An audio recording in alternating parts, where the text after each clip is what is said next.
പുതിയ വണ്ടി എടുത്ത ശേഷം ഒരു നിശ്ചിത കിലോമീറ്റർ വരെ വണ്ടിയെ സൂക്ഷിച്ച് ഉപയോഗിക്കണം. ഇതിനെ ബ്രേക്കിംഗ് പീരീഡ് അല്ലെങ്കിൽ റണ്ണിംഗ് പീരീഡ് എന്നാണ് പറയുന്നത്. ബ്രാൻഡിനനുസരിച്ച് ഈ ബ്രേക്കിംഗ് കിലോമീറ്റർ മാറും. ചില വണ്ടികൾ 1000 കിലോമീറ്റർ വരെ, ചിലതിൽ 500 കിലോമീറ്റർ വരെ. ബ്രേക്കിംഗ് പീരീഡിൽ ഞാൻ പറയുന്ന ഈ കാര്യങ്ങൾ ശ്രദ്ധിക്കണം. ഒന്നാമത്തെ പോയിന്റ്, എഞ്ചിനിലേക്ക് അൺനെസസറി ലോഡ് കൊടുക്കരുത്. ഹെവി റൈഡിംഗ്, ഫുൾ ത്രോട്ടിൽ ഒഴിവാക്കുക. രണ്ടാമത്തെ പോയിന്റ്, ആക്സിലേഷൻ ബ്രേക്കിംഗ് സ്മൂത്തായി ഉപയോഗിക്കുക. പെട്ടെന്നുള്ള ആക്സിലേഷനോ സഡൻ ബ്രേക്കിങ്ങോ ഒഴിവാക്കുക. മൂന്നാമത്തെ പോയിന്റ്, സ്പീഡ് വേരി ചെയ്ത് ഉപയോഗിക്കുക. ഒരേ സ്പീഡിൽ ലോങ് ടൈം ഓടിക്കരുത്. നാലാമത്തെ പോയിന്റ്, സഡൻലി ടോപ്പ് സ്പീഡിലേക്ക് പോകരുത്. ബ്രേക്കിംഗ് പീരീഡിൽ ടോപ്പ് സ്പീഡ് ടെസ്റ്റ് വേണ്ട. ഇതൊക്കെ ചെയ്തില്ലെങ്കിൽ എന്താണ് പ്രശ്നം?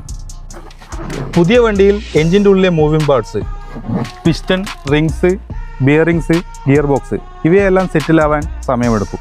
ബ്രേക്കിംഗ് പീരീഡിൽ തന്നെ ഹൈ ലോഡ് ഹൈ സ്പീഡ് കൊടുത്തു കഴിഞ്ഞാൽ എഞ്ചിൻ വിയറിംഗ് കൂടുതലാകും, മൈലേജ് ഷോർട്ടാവും.